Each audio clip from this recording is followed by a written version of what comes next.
ये जाति जनगणना तभी होगी जब इस देश में बेईमानी से देश के लोकतंत्र और इस देश के जनादेश को हत्या करके आज इस देश के सत्ता पर जो बैठा है आरएसएस मुखौटा बन करके उसे सत्ता से हटाना पड़ेगा। और इधर इस सत्ता से तभी हटेगा जब ईवीएम से भारत में नहीं बैलेट से चुनाव होगा, तभी इस देश में सत्ता होगा। सत्ता में बैठकर हमारे छाती पर बुलडोजर चलाना चाहते हो, हमारी छाती पर बाबा साहब के संविधान को मिटा देना चाहते हैं, तो मैं तुझे बोल देना चाहता हूं, हम जी छोटी धीरी आवाज में नहीं ऊंची आवाज में मैं बोल रहा हूं, तेरी ईडी और तेरी सीबीआई और इंटेलिजेंस जो भी है उसे चैलेंज कर देता हूं। चलाओ तुम डंडा, चलाओ बुलडोजर, तेरी माँ की लायक और तेरी माँ ने दूध पिलाई है छाती की, तो आज भी मैं कहता हूँ, आज भी तुम डब्बा के दूध पी के बड़ा हुआ है, मैं माँ की छाती का दूध पी के लोकतंत्र को खत्म कर दिया, चारों स्तंभ को खत्म कर दिया। आप मुझे बताइए 24 में आने वाला 24 में आरएसएस की सरकार जो है जातिवादी ब्राह्मणों की सरकार है, आप हटाएंगे कि नहीं हटाएंगे?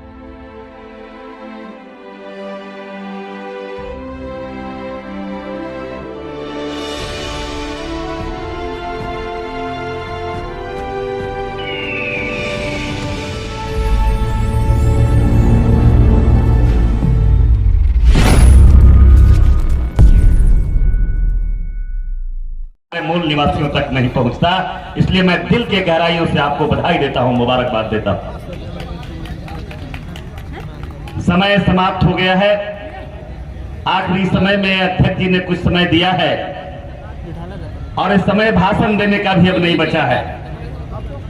मैं कंक्लूड भी नहीं करने का मुझे अधिकार नहीं है कि मैं भाषण को कंक्लूड करूं, लेकिन जो एजेंडा है, रिजोल्यूशन 2 दिन का रहा है, 2 दिन का जो मंथन होकर के आया है, मैं अपने तरफ से नहीं जोड़ते हुए जो हमारी इस सदन ने, इस हाउस ने जो तय किया है, जो पटल पे रखा है, मंच पर रखा है न्याय अधिकार सम्मेलन के रूप में, महाकुंभ के रूप में, मैं उन बातों को दोहराते हुए और समर्थन करते हुए मैं सिर्फ यही बात मैं कहना चाहता हूं कि मित्रों, जो एजेंडा में है और एजेंडा में इस देश में हमारे साथी ने, मैं आज भी वो बात मुझे याद आ रही है, एक कार्यक्रम को देखकर इतने पार्टी और इतने नेता को जो यहां इकट्ठा किए, जो एक शेर मुझे, एक बात मुझे याद आ रही है, आसमां झुक रही है जमी पे, आसमां झुक रही है जमी पे, ऐसा ऐसा मिलन हमने देखा कहीं यहीं पे।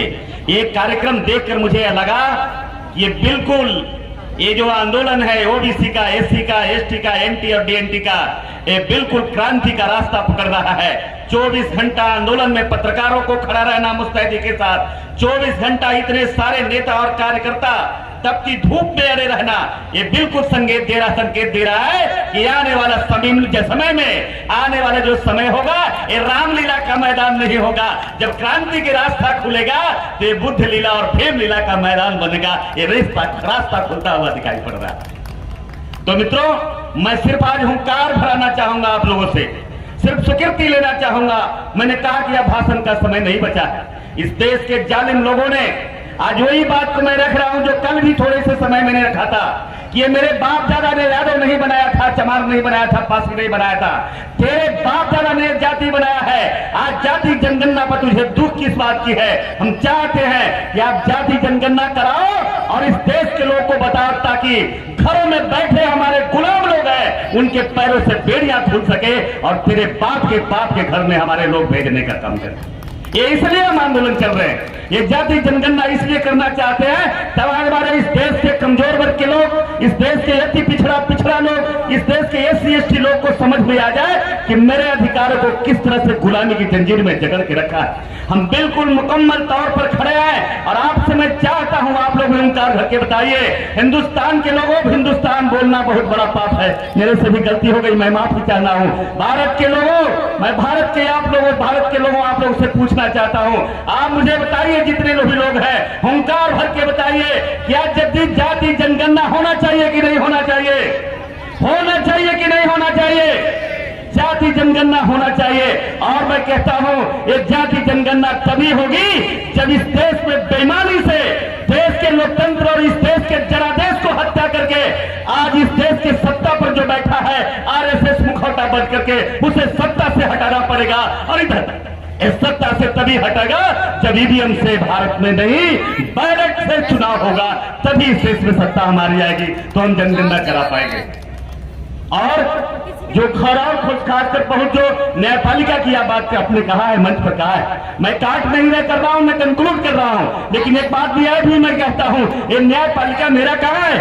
आप लिख दो, आप अपने मीडिया से कह दो। आज भी मैं कहता हूं, आज भी भारत के अंदर जो न्याय व्यवस्था है, वो न्याय व्यवस्था भारत के लोकतांत्रिक और भारत के संविधान के तहत नहीं, जाति देखकर इंसाफ किया जाता है, न्याय और सजा दी जाती है। इसलिए आज भी ये न्याय व्यवस्था पर मुझे भरोसा नहीं है। मैं आपसे कहना चाहता हूं, जिस दिन ईवीएम बदलेगा, जिस दिन सत्ता बदलेगा, उस दिन आपका न्याय बाबा साहब के संविधान से न्याय होने लगेगा। हम वो भारत देखना चाहते हैं, वो संविधान से देश को चलाने की बात करना चाहते हैं। मित्रों, समय का अभाव है, पीछे से इशारा हो रहा है। मैं आयोजक बंधुओं को खास करके इस संस्था से जुड़े ओबीसी फ्रंट और तमाम 500 संगठन के लोग यहाँ पर जुड़े हैं, मैं तमाम लोग को दिल से बधाई देता हूँ, मुबारकबाद देता हूँ और अपने आप को इस आंदोलन से जोड़ते हुए आपको हिम्मत देता हूँ। आप तैयारी करिए, 24 से पहले का भी तैयारी करिए। मैं भी एक भाई, एक बेटा आपके लहू में मिला है, आने वाला दिन होगा तो मैं एक टेलर जरूर आपके सामने पेश करूंगा, ये मैं प्रॉमिस करके जा रहा हूं, वादा करके जा रहा हूं। लेकिन एक बात मैं आपको कह रहा हूं, आप मुझे बताइए, जो 24 इतनी बड़ी चुनौती है, मीडिया के साथियों आपकी भी चुनौती है। आपका मीडिया का अधिकार खत्म कर दिया, इस देश में लोकतंत्र को खत्म कर दिया, चारों स्तंभ को खत्म कर दिया। आप मुझे बताइए, 24 में आने वाला 24 में ARSS की सरकार जो है, जातिवादी ब्राह्मणों की सरकार है, आप हटाएंगे कि नहीं हटाएंगे? बोलिए, हटाएंगे कि नहीं हटाएंगे? भगाएंगे कि नहीं भगाएंगे? सत्ता से पक्का हटाएंगे? प्रॉमिस है, वादा है। एक गाना सुना था, वादा किया तो, बोलिए ऊंची आवाज में, वादा किया तो, वादा किया तो।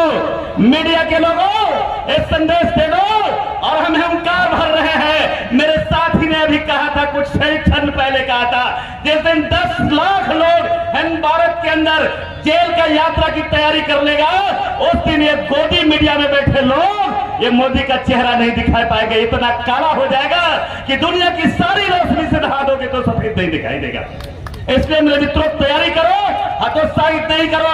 यह देश 1500 साल गुलाम रहा है, 1500 साल हम गुलामी की जिंदगी जिए हैं, इसलिए चिंता मत करो। कुछ दिन में आज जो हुआ है, समय नहीं है, बहुत कुछ कहने का था। कोई आंखों आंखों से बात कर लेता है, कोई बातों बातों से मेरे इशारे को समझना, मेरी भावना को समझना, इस मंच की भावना को समझना। कोई बातों बातों में बात कर लेता है, कोई बातों बातों में मुलाकात कर लेता है।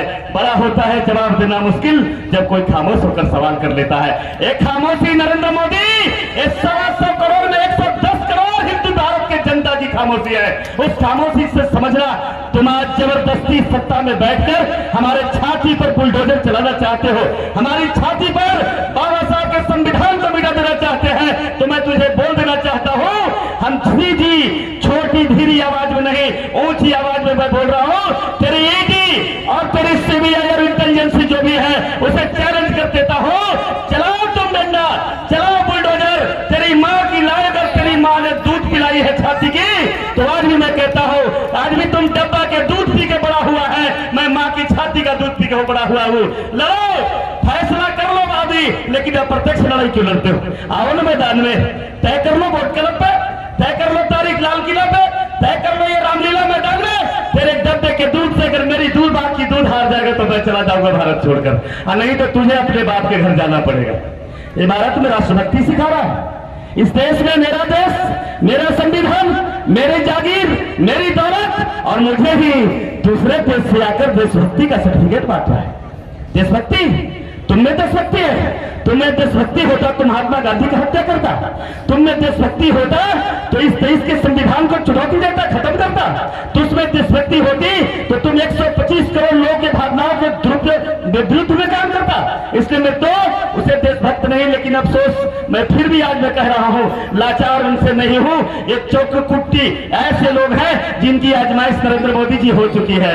याद करिएगा, जब मंडल के खिलाफ आपका मंडल लेकर निकले थे, बड़े अच्छे से आपके आकाशवादी जी को मालूम है जिन्हें कितना सत्कार करके कहां भेज दिया गया था। और 6 दिसंबर की तारीख भी आपको याद कर लेना, जब चैलेंज तुमने देश के संविधान को दिया था, तो मुलायम सिंह यादव जैसा बेटा तेरे आका तेरे बाप को हैसियत भी बताने का काम किया था। ये भी पूरे भारत में ही दुनिया जानती है। इसलिए मित्रों, समय कम है, समय का अभाव है, मैं विशेष ज्यादा नहीं बोल सकता। ज्यादा बोल लिया हूं तो मुझे माफ कर दीजिएगा। मंच से भी मैं माफी चाहूंगा, अध्यक्ष जी से भी माफी चाहूंगा, क्योंकि आखिरी समय था तो मुझे लगा कि थोड़ा सा मीडिया वालों को भी थोड़ा सा देख के चले जाएं, क्योंकि इनके लिए भी बड़ा अभाव है और ये भी सब्सक्राइबर पर जिंदा है और व्यूअर पर जिंदा है। इसलिए मैं चाहता हूं इन्हीं चंद शब्दों के साथ मैं बिल्कुल भारत के संविधान में आस्था जताते हुए बाबा साहब अम्बेडकर के भारत, सम्राट अशोक के भारत, भगवान बुद्ध के भारत को वापसी करना चाहते हैं। हम कौन कहता है धर्मांतरण करने वाले?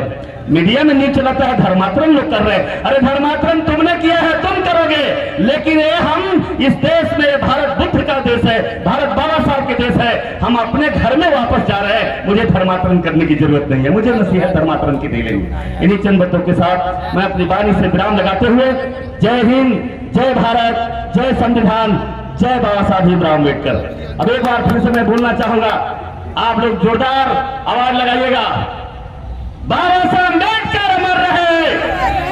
जोरदार आवाज में, बाबा साहब अम्बेडकर अमर रहे, बाबा साहब अम्बेडकर अमर रहे। बाबा साहब मिशन पूरा करेगा भारत देश। बाबा साहब निधन दिशा अधूरा, बाबा साहब निधन अधूरा। जय हिंद, जय भारत।